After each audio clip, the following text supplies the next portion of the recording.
John, nice to make your acquaintance. What do you think is going to happen when Elon and Vivek get in there?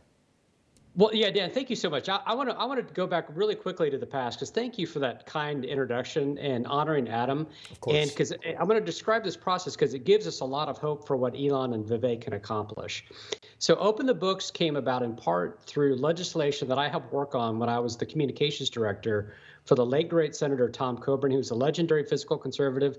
He was the one who would go to the Senate floor and do the waste book, talk about shrimp on a treadmill, bridges to nowhere. Oh, yeah. And thankfully, Rand Paul and others have picked up that mantle.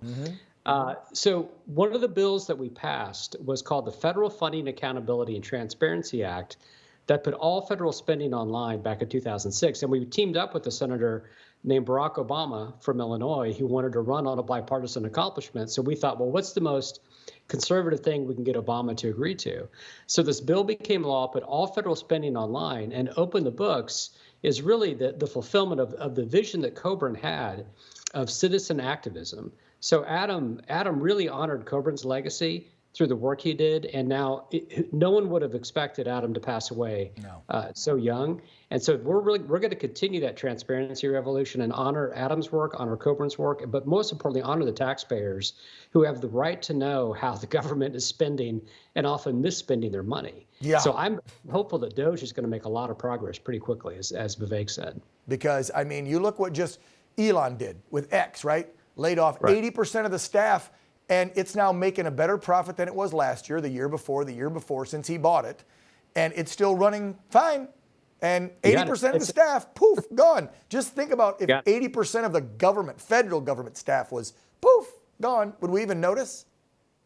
Right. Yeah. You know, one of the things that we did in the Senate is Coburn, when he got in, he asked every agency, hey, what programs are you running? And the agencies could not tell a senator what was in their purview. I mean, so the government didn't even know what itself was. It's unbelievable how much waste and inefficiency there is. So Coburn forced the Government Accountability Office to just do a survey of duplication in the federal government. And we're still going through that. And this is a really important conclusion. One of the things they found, GAO said, when you downsize and streamline government, you actually make services more efficient and more effective. And that's what happens in the real world. So Elon came in, downsized X, and it's running better than it did before. So we need to repeat that process all throughout the federal bureaucracy. Yeah. And President Trump described this as kind of the Manhattan Project. I think that's a good analogy. But I think of this as this is our 1989 moment. And that was the year, of course, the Berlin Wall came down. But what we're going to see now is the bureaucratic wall come down that separates we the people from their government.